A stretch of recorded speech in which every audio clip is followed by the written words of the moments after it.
오늘의 본문을 같이 읽도록 하겠습니다. 마태복음 6장 31절에서 33절입니다. 한 목소리를 같이 읽겠습니다. 시작. 그러므로 염려하여 이르기를 무엇을 먹을까, 무엇을 마실까, 무엇을 입을까 하지 말라. 이는 다 이방인들이 구하는 것이라. 너희 하늘 아버지께서 이 모든 것이 너희에게 있어야 할 줄을 아시느니라. 그런즉 너희는 먼저 그의 나라와 그의 의를 구하라. 그리하면 이 모든 것을 너희에게 더하시리라. 아멘. 네. 이 본문을 대할 때 저는 많이 멈칫했습니다. 실질적으로 나는 염려함이 없는가 항상 떨리는 마음으로 읽게 됩니다. 오늘의 제목은 특별한 일상이라는 제목으로 여러분과 나누고자 합니다. 본문 31절에 먹고 마시고 입고 하는 이 의식의 문제는 이어서 나오는 마태복음 8장 20절에 여우도 굴이 있고 공중의 새도 거처가 있는데 인자는 머리 둘 곳이 없다고 말씀하시는 예수님의 말씀과 연결하면 의식주란 단어가 떠오릅니다. 항상 평생에 그랬던 것 같습니다. 그런데 이 의식주는 일상을 살아가는 삶입니다. 그러면서 실질적으로 생명의 수단임을 우리는 부인할 수가 없었습니다. 늘 항상 날마다 반복되는 생활을 일상이라고 말합니다. 그런데 이러한 생명의 수단의 필수적인 요소를 하나님은 우리에게 있어야 할 줄로 알고 계신다는 거죠. 삶의 원리, 이것을 어떻게 부인할 수 있겠습니까? 그런데 오늘 본문에 이것을 얻는 방법은 딱 두 가지로만 설명하고 있습니다. 이방인들, 세상 백성들이라고 누가복음은 더 구체적으로 얘기합니다. 이들은 애써 구한다 이렇게 됩니다. 내일을 염려하며 애써 구하는. 이 구하다는 것은 에피제테오라는 원어의 뜻은 탐색하다, 간청하다, 애써 찾는 것입니다. 그렇게 해서 얻는 방식으로 살아가는 하나의 방식이 있다면 또 다른 것은 오늘 읽은 본문처럼 하늘 아버지께서 우리에게 있어야 할 줄을 아시는 걸 믿고 그에 더하여 주신다는 걸 믿는 것으로서 살아가는, 그것으로서 얻는 그러한 믿음의 삶, 두 가지 방식 외에는 없는 것으로 나는 과연 우리는 어느 방식으로 살아가고 있는 건가요? 항상 제가 이 강단에 한 15번째 섰습니다. 1년 반 동안에. 그런데 목사님한테 계속 훈련을 잘 받고 있는 것 같습니다. 우리가 말씀을 바르게 살아있는 말씀으로 배우려면 말씀을 정확히 알아야 됩니다. 기본적으로 이 말씀의 본문의 배경과 문맥을 알아야 됩니다. 그러면 그건 언제, 어디서, 누구에게 무엇을 말씀하시는지 이렇게 접근해 간다면 바른 이해가 되는 출발점이 될 겁니다. 본문은 모든 문맥과 배경을 찾을 때 전부 다 읽지 않으면 알 수 없을 것 같아요. 저도 이 말씀을 보니까 여러 번 읽을 때 우리의 본문의 뒤에 가까이는 바로 7장 28절에 보면 산에서 예수님께서 말씀하시는 예수님의 단어가 나옵니다. 그러면 거꾸로 언제 예수님이 산에 올라갔는지를 찾아내야 되는 거예요. 그런데 우리 본문에는 그러한 표현이 없습니다. 그래서 거꾸로 산에 올라가셨다는 이 산상 설교의 출발점인 5장 1절을 가면은 산에 올라가 앉으시고 이렇게 됐습니다. 결국은 이 산으로 묶여집니다. 예수님이 언제 이 산에 가셨는가를 알기 위해서는 마태복음 기록을 중심으로 예수님의 생애를 잠깐 알아야 될 것 같아요. 미가서에서 예언된 대로 예수님은 베들레헴에서 태어나셨습니다. 베들레헴에서 태어나셨을 때 헤롯이 죽이려 함으로써 애굽으로 내려가 사셨습니다. 그리고 또 헤롯 왕이 죽었다는 소식을 듣고 꿈에 나타나서 올라가라 그랬을 때 그 아들이 왕이 된 것을 두려웠기 때문에 베들레헴으로 가지 않고 나사렛 동네에 가서 사셨습니다. 그러고 나서 요한이 잡힌 것을 보십니다. 요한이 잡힌 것을 봤을 때 이제 갈릴리 같은 지방의 가버나움으로 가셨습니다. 자, 그 뒤에 나올 때 이때부터 예수께서 비로소 전파하니라. 이것이 공생의 시작을 알리는 말씀입니다.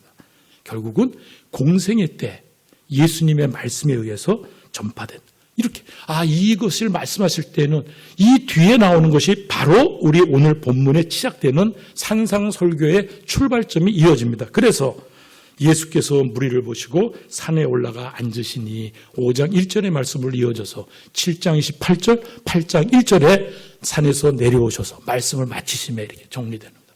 그렇다면 바로 예수님은 공생의 시작 때, 누가복음은 공생의 중간을, 이 부분은 공생의 시작자에 따라서 이렇게 볼 수도 있습니다. 그런데 이 말씀의 뒤에 이어져 나오는 전대에 금과 은과 동을 넣지 말고 또 두 벌의 옷을 넣지 말라. 그러면서 14장의 5병이요 15장의 7병이의 사건을 우리가 알기 때문에 상상한다면 수많은 무리들을 먹이기 위해서 동분서주하고 당혹해하는 제자들을 볼 때 지금 이 말씀을 연결해서 생각해 본다. 그들의 절박함과 당혹함은 우리의 지금의 일상에서 먹고 마시고 입고 자는 문제에 대해서 평생 열심히 살고 있지만 염려 속에서 그러고 있지 않은가 우리를 한번 돌아봐야 될 것입니다. 누가 말씀을 하신 것인가? 우리 한번 생각해 봐야 됩니다. 성경 말씀이니까 당연히 예수님 좋은 말씀 우리에게 교훈으로 이렇게 막연히 생각할 때는 우리에게 구체적인 은혜로서 다가오지 않을 겁니다. 그래서 분명하게 누가 말씀하셨는지를 이 세 개의 구절에서는 알 수 없습니다. 그리고 바로 이 앞에 있어서 그러나 내가 29절입니다. 그러나 내가 너에게 말하노니 할 때 이 내가도 일반적인 용어로서 알 수는 없습니다. 그래서 산상설교가 시작되는 5장 1절에 가면은 우리 한글 개역개정에는 5장 1절의 표현이 예수께서 무리를 보시고 이렇게 예수께서라는 표현이 있습니다. 그러나 원문에는 예수님의 말씀이 없습니다. 단지 우리가 목사님부터 배운 헬라어의 특징은 이 단어 어미의 변화 속에서 성, 그리고 남성과 여성과 복수와 단수와 주어, 목적어, 혹격, 대격 이렇게 말하는 격에 대한 것이 다 포함되어 있다 보니까 결국은 그 단어를 보면 그가 무리를 보시고가 원문입니다. 그러니까 알 수가 없어요. 그래서 거꾸로 올라가면 아까 우리가 얘기했던 비로소라면 이때부터 예수께서 비로소 접한 예수님의 말씀임을 분명히 알 수 있어요. 그렇다면 예수님께서 직접 말씀하신 거구나. 우리가 아는 내용이라고 막연히 생각하지만 정확히 예수님이 지금 산상설교를 통해서 말씀하신 걸 알게 됐습니다. 자, 그런데 누구에게 말씀하신 걸까요? 산상설교 시작할 때 수많은 무리가 나옵니다. 갈릴리, 데가볼리, 또 예루살렘과 유대와 요단강 건너편에서 많은 무리들이 따랐고 그 따른 무리들을 보시고 산에 올라가 앉으시고 제자들이 그에게 나왔고 그 다음에 입을 열어 그들을 가르쳤다라고 하는. 그러다 보면은 그 뒤에 나오는 산상설교가 마치는 표현, 예수께서 말씀을 마치시면 무리들이 그의 가르침에 놀라니라. 무리도 있고 제자도 있습니다. 과연 말씀에 대한 사항은 구체적으로 무리들인가요? 제자들인가요? 이 두 개를 구분한다는 의의가 있을까요? 군중 속에 무리들 속에 있는 제자라고 상상한다면 그런 것의 구분에 무슨 의의가 있겠습니까? 질문했습니다. 또 우리가 예수께서 무리를 보시고라는 동사 오이다 동사 이것은 호의를 가지고 대하다, 호의를 가지고 말하다. 그렇게 본다면 더욱더 구분의 의미가 없지 않겠습니까? 볼 수 있겠지만은 본문의 평행 구절인 누가복음에는 분명히 밝힙니다. 또 그가 그의 제자들에게 이르시되 그러므로 내가 너에게 이르노니 너의 목숨을 위하여 먹고 마시고 있는 것을 염려하지 말라. 예수님의 제자들, 분명하게 예수님의 제자들에게 하늘 아버지 자녀들에게 말씀하십니다. 그런데 이런 측면에서 신학자들은 마태복음을 제자들의 매뉴얼, 제자도 매뉴얼 이렇게 닉네임을 붙이기도 합니다. 자, 한번 실질적으로 마태복음은 5개의 설교가 있었습니다. 그런데 그 5개의 설교를 이렇게 매듭 짓는 표현이 있습니다.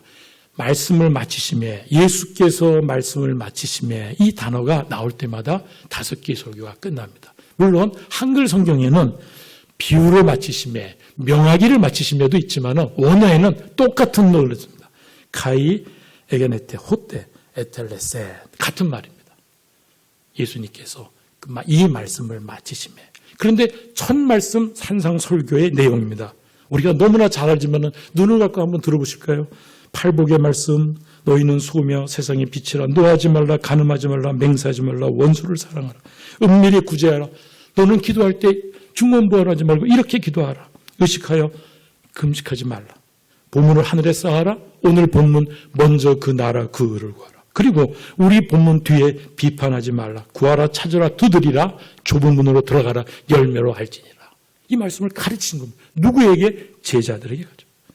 최근 2주에 걸쳐서 목사님을 통해서 새벽기도를 통해서 에베소서를 우리는 은혜 받고 있습니다. 에베소서의 의미를 우리 다시 한번 상기한다면 우리는 이방인이었죠.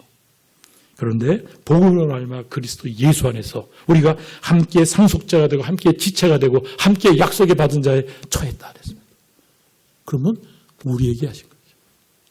우리는 예수 그리스도의 제자요 하늘아버지의 자녀이기 때문에 우리에게, 이 본문은 하늘아버지의 자녀들에게 반드시 해당된다면 나에게 해당되는 것입니다. 출발 때 우리가 염려하고 있던 모습들을 한번 오버랩하면서 말씀을 상고하기 바랍니다. 본문에서 그러므로로 시작합니다. 이 그러므로란 뜻, 시간상 원문은 빼겠습니다. 우리가 그렇다, 그러다의 어간 그로, 그다음에 까닭을 나타내는 어미에 무로가 붙어서 그러므로, 한글은 그렇게 구성되어 있습니다. 그런데 이게 풀어서 말하면 어떤 뜻일까요? 의미는 앞에 말한 내용이 뒤에 말하는 사실의 원인과 족과와 근거가 된다는 겁니다. 이걸 풀어서 얘기하면 이렇습니다. 지금 예수님은 뭐냐? 앞에 내가 말한 내용을 전제로 한다면은 이겁니다. 전제로 한다면은 너희들은 누구죠? 나의 제자들은, 하늘 아버지의 자녀된 너희들은, 그러면서 무엇을 먹을까? 무엇을 마실까? 무엇을 입을까? 염려하지 말아야 된다. 그렇다면 어떻게 될까? 앞에 내용이 무엇인가를 한번 상고하지 않는다면 이 본문에 하나님 예수 그리스도의 교훈을 잘 모를 겁니다. 그래서 본문을 중심으로 3가지를 한번 확인하도록 하겠습니다. 첫째는 하나님께서 우리의 일상을 주관하신다는 겁니다. 바로 앞에 26절입니다. 공중의 새는 심지도 거두지도 창고에 모아두지도 않음에도 불구하고 하나님께서 기르신다라고 예수 알려주죠. 두 번째, 들에 백합합니다. 수고도 길쌈도 하지 않지만 솔로몬의 영광에 이상을 입혔다. 하나님이 주관하고 계신다. 마지막, 하루 사는 들풀입니다. 그리고 아궁이에 던져질 들풀이, 그것도 옷 입히시고 싸매신다. 모든 생명에 대해서 절대 주관자가. 이것은 누가? 하나님의 몫이라는 겁니다. 이해를 갖고 염려하느냐입니다. 우리가 좀 더 깊이 상고한다면 창세기 1장 28절입니다. 하나님이 그들에게 복을 주시어 가라 이르시되 생육하고 번성하고 땅에 충만하고 정복하고 다스리라. 우리의 일상의 요소에 해당되는 것을 복으로 주셨습니다. 아담이 죄를 졌을 때 다시 말씀하십니다. 너는 평생에 수고하여야 땅을 흘려야 그 소산을 먹으리라. 그렇다면 이것은 복이 아닌가요? 아닙니다. 언약을 성취하시는 우리의 생명을 유지하는 언약의 방편으로서 이렇게 살아가라고 복으로 주신 겁니다. 그래서 전도서는 말합니다. 사람마다 먹고 마시는 것과 수고함으로 낙을 누리는 그것이 하나님의 선물이라고 말합니다. 그래서 예수님의 제자요, 하늘 아버지의 자녀인 우리들이 이렇게 믿음으로 고백하고 살아가는 사람들이 일상에 대해서 염려하는 것은 안 된다라는 것이 예수님의 첫 말씀입니다. 두 번째로 염려로서는 아무것도 할 수 없기 때문입니다. 27절에 너희 중에 누가 염려함으로 그 길을 한 자라도 더할 수 있겠느냐 이렇게 말했습니다. 한 자는 에이스 페퀴스, 우리가 편하게 듣는 것은 규빗입니다. 규빗, 하나의 규빗. 그래서 우리 보통 말하는 팔꿈치까지입니다. 18인치 이렇게 보통 얘기합니다.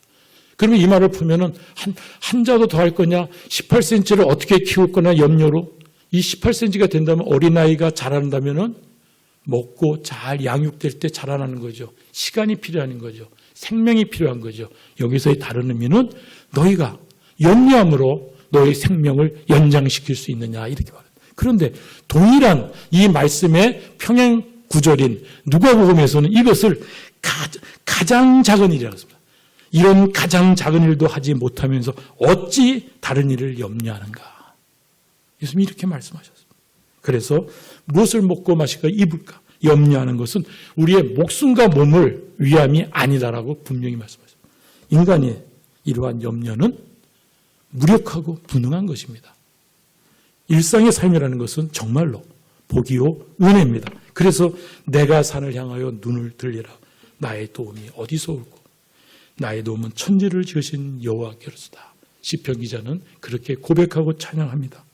마지막으로 참으로 중요한 진리요 은혜의 사실이 있습니다. 바로 복을 받은 우리가 하늘아버지의 자녀라는 사실이기 때문에 염려하지 말라는 것입니다. 우리가 이것이 너무나 당연하다고 생각하지만 이 부분에 대해서 우리가 놓칠 수가 있습니다. 바로 앞에 말씀하셨습니다. 우리의 본문의 구절에 맨 앞으로 갔을 때 물론 장절 구분이 원래는 없습니다. 우리의 이 본문 원문에 볼 때는. 그런데 6장 우리의 1절에 보면은 현대인 성경과 세번역에는 분명히 표시되어 있습니다. 우리의 개역개정에는 너희라는 말에 빠졌지만은 그렇지 않으면 너희가 하늘에 계신 너희 아버지 상을 받지 못하리라.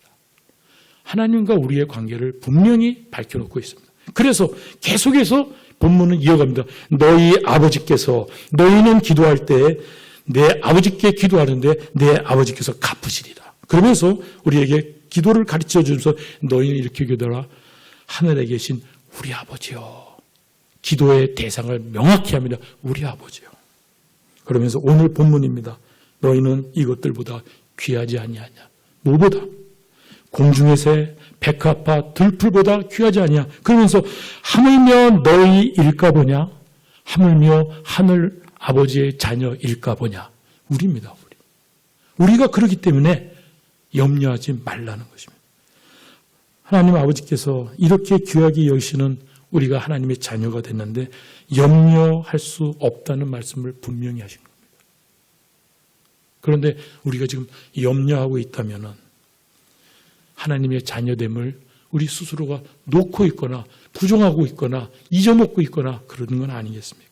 그래서 말씀합니다. 하늘아버지 아들로서는 이방인보다 뛰어난 수준의 삶을 살아야 한다고. 너희 원수를 사랑하며 기도하라. 이같이 한즉 하늘에 계신 너희 아버지의 아들이 되리니 너희가 너희 형제들에게만 무난하면 너무나 편한 거죠. 남보다 더한 것이 무엇이냐? 이방인들도 이같이 아니하냐. 이방인들 세상 백성들이 일상에 하는 그 염려의 수준의 삶이 아닌 삶 너희는 할 수 있다. 왜? 나의 아들 자녀들이기 때문에. 그것이 오늘 본문이 주는 이유입니다. 그렇다면 누가 염려하는 것입니까? 결국 본문을 통한다면 예수님은 그것은 이방인, 세상 백성의 몫이라고 분명히 지금 가르치고 계시는 겁니다. 그런데 이방인은 누구인가요? 지금 에베소서의 공부를 통해서 계속 반복되는 이방인의 모습입니다. 그리스도의 밖에 있었습니다. 저희가. 이스라엘 나라의 밖에 있었습니다. 또한 약속의 언약들에 대해서는 외인이었던 사람들입니다. 그리고 세상에서 소망도 없고 하나님도 없던 자였습니다. 그러나 이방인을 향한 선교자 사도 바울을 통해서 복음을 얻은 우리들은 이미 예수 그리스도의 제자 된 것을 놓치지 말아야 할 것입니다. 그래서 우리들에게 세상 백성들의 모습처럼 답습하고 사느냐 안타까이 말씀하시는 겁니다. 정말 하나님 아버지의 자녀된 예수 그리스도의 제자라고 하는 우리들이 염려하고 있다면 우리가 스스로 멈춰서서 이 문제를 심각하게 점검해야 될 것입니다. 그런데 너무 감사합니다. 저는 이 말씀을 제가 부족하게 한 달 내내 묵상하면서 준비했습니다. 너무 은혜가 됩니다. 왜? 염려하는 모습 때문에 자괴감이 있었거든요. 목사가 되는 준비가 지금부터 한 6년이 된 것 같습니다. 그때부터는 염려는 없었던 것 같습니다. 정말로. 근데 최근에 관계 속에서 제가 계속 기도하면서 왜 이걸 염려하고 있지? 왜 이걸 내가 힘들어하고 있지? 하는 고백이 생각할 때 이 일의 기도 제목이 지금 생기고 있었습니다. 그런데 그건 역시도 염려인 것 같습니다. 염려를 놓아야 될 텐데. 그런데 예수님이 저희들한테 귀중한 그 믿음이 없음이 아니다라고 얘기했습니다. 물론 신학자들에는 믿음이 작은 자에 대한 얘기를 믿음이 없다까지도 해석하기도 합니다만은 저는 그러고 싶지 않더라고요. 그런 믿음이 없으면 예수님과 우리와 무관한 관계인데요. 그래서 예수님이 표현합니다. 마태복음 6장 30절 하반절입니다. 하물며 너희일까 보냐 믿음이 작은 자들아. 믿음이 우리가 희망을 가질 수 있는 찬스입니다. 우리가 염려하고 있습니까? 믿음이 작아졌던 순간인 것을 우리가 발견합니다. 믿음이 작은 자들이라는 표현은 마태복음을 제가 읽어보니까 4번 나오는 것 같더라고요. 이 4번을 한번 적어봤습니다. 오늘의 본문입니다. 하물며 너희일까 보냐 믿음이 작은 자들아. 염려하는 모습을 안타까워하는 예수님의 말씀입니다. 또 얘기하십니다. 풍랑만난 제자들이 예수님을 깨울 때 어찌하여 무서워하느냐 믿음이 작은 자들아. 두렵고 무서워할 때 안타까워서 예수님이 말합니다. 나의 제자들아 왜 그러니? 3번째입니다. 베드로가 물 위를 걷다가 풍랑과 바람을 보고서 빠졌을 때 믿음이 작은 자여 왜 의심하느냐? 의심하는 우리들의 모습에 안타까운 예수님의 탄식과 우려와 사랑의 얘기입니다. 그러고 말합니다. 귀신 들린 아이들을 어찌할 줄 모르고 당황해하는 제자를 향해서 너희 믿음이 작은 까닭이니라. 이렇게 능력 없음에 낭망하고 있는 제자들에게 예수님이 말씀하셨습니다. 우리도 아마 이런 데 해당되고 있는 삶을 살기 때문에 믿음이 작은 자의 모습으로 가고 있는지 모르겠습니다. 바로 염려하지 않고 무서움과 의심과 능력이 없음을 넉넉히 이겨내는 특별한 일상을 살 수 있는 하나님의 자녀를 회복되라고 우리한테 지금 권면하고 계십니다. 어떻게 하면? 그렇다면 믿음을 크게, 풍성하게, 성숙하게 우뚝 세울 수 있을까요? 3가지로 본문 중에 찾고 싶습니다. 처음에는 하나님 아버지의 자녀됨을 지킬 때만이 믿음을 지킬 수 있을 것 같습니다. 우리가 일상을 살다 보면 염려하고 두려워하고 의심하고 낙담합니다.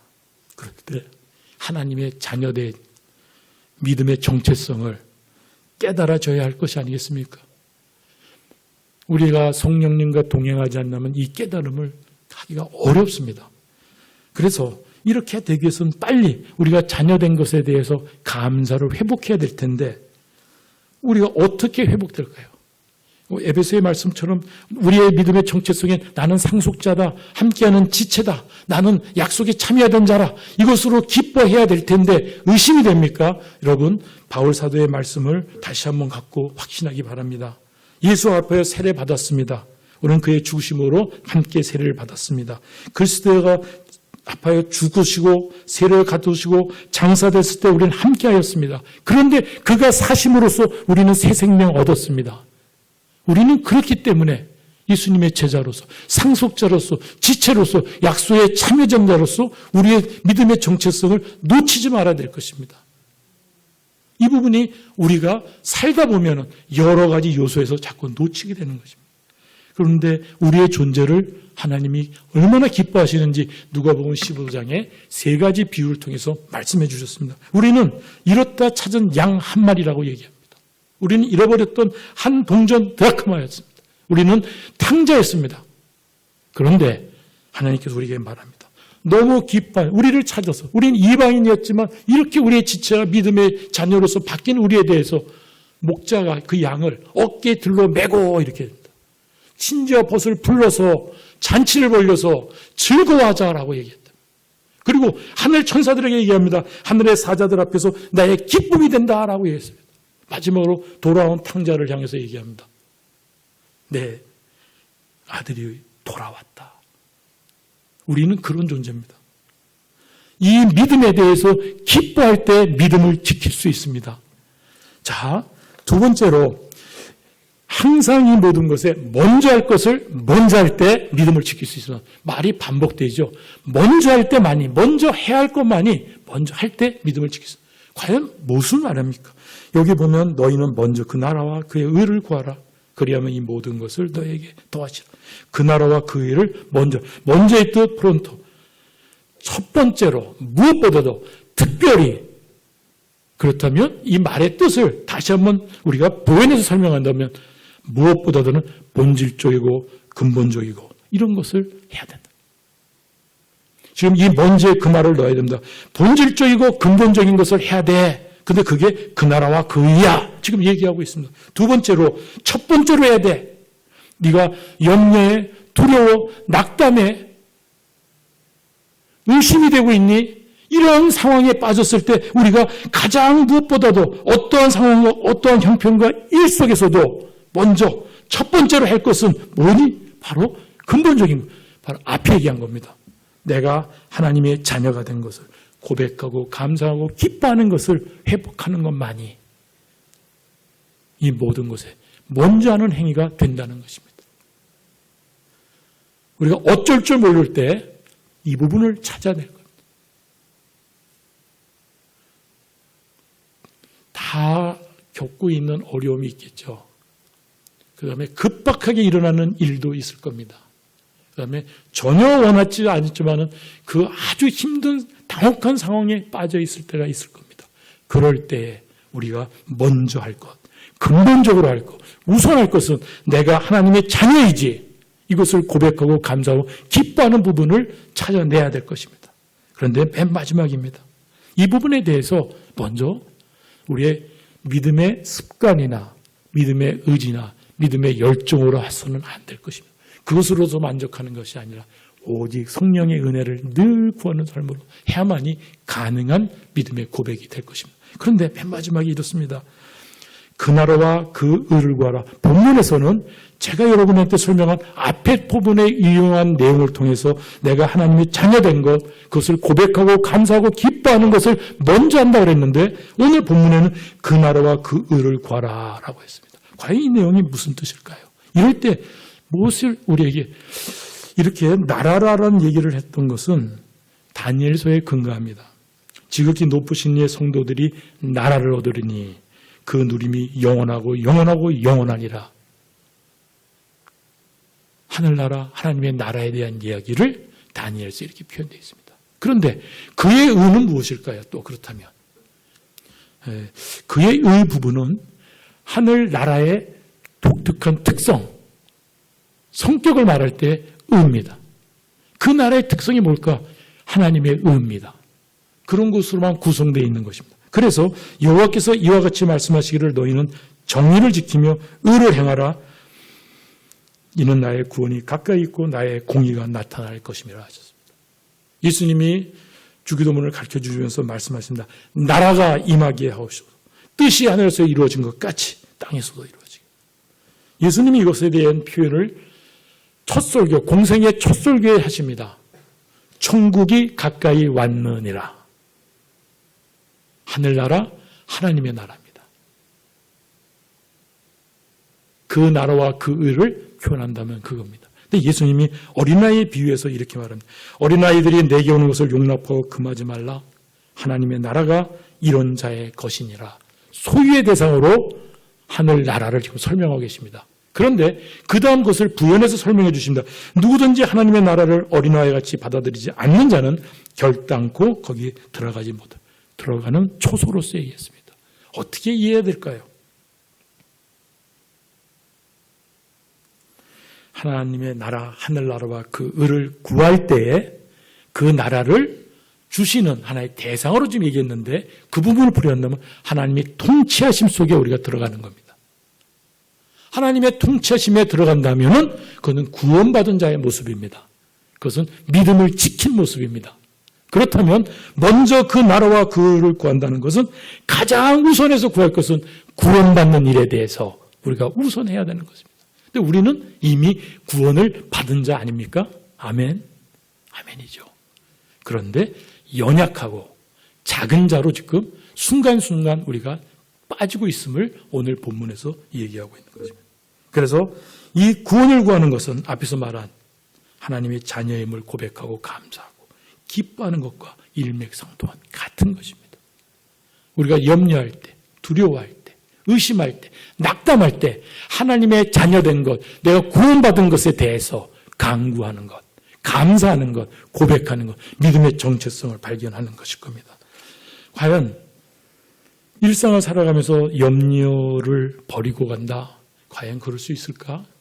저도 열심히 성실하게 우리부터 말하는 프로테스탄트 단체, 믿음을 가진 기독교 복음을 가진 사람처럼 일상의 사회생활을 할 때 60을 뚫을 때 열심히 달려왔습니다. 이 열심과 염려와 잘 구분이 안 갈 때가 있겠죠. 그러나 여러분들의 마음에 세밀히 놓고 하나님 앞에 설 때 우리는 많은 것으로서 염려했을, 두려워했을 겁니다. 그래서 염려와 두려움 때문에 우리가 이상한 모습으로 달려갈 때가 너무 많았을 겁니다. 우리의 혈기를 부를 때가 있은 겁니다. 물질에 빠질 때가 있습니다.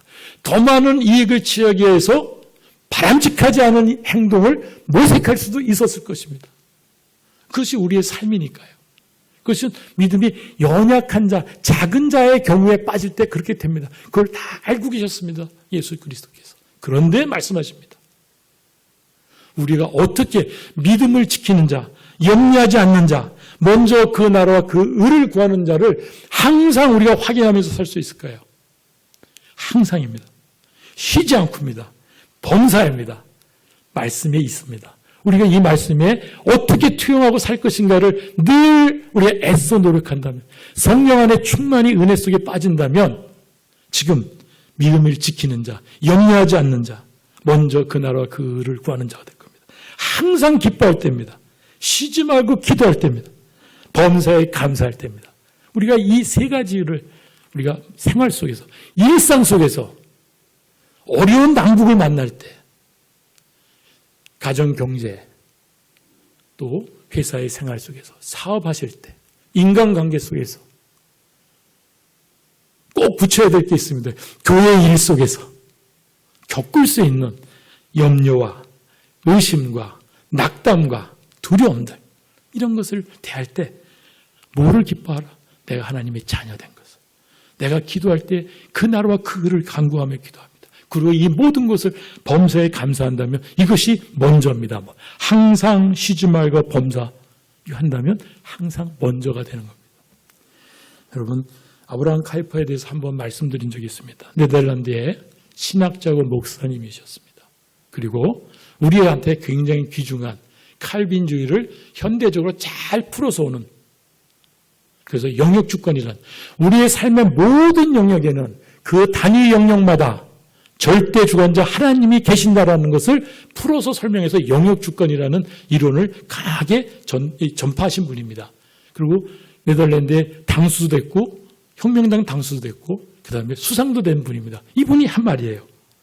우리 인간 삶의 모든 영역에서 만유의 주제이신 그리스도께서 나의 것이다라고 외치지 않은 영역은 한치도 없습니다.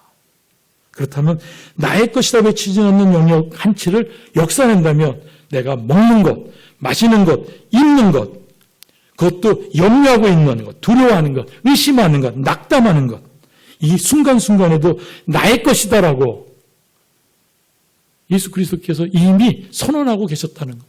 그러니 염려하지 말아야 될 것입니다.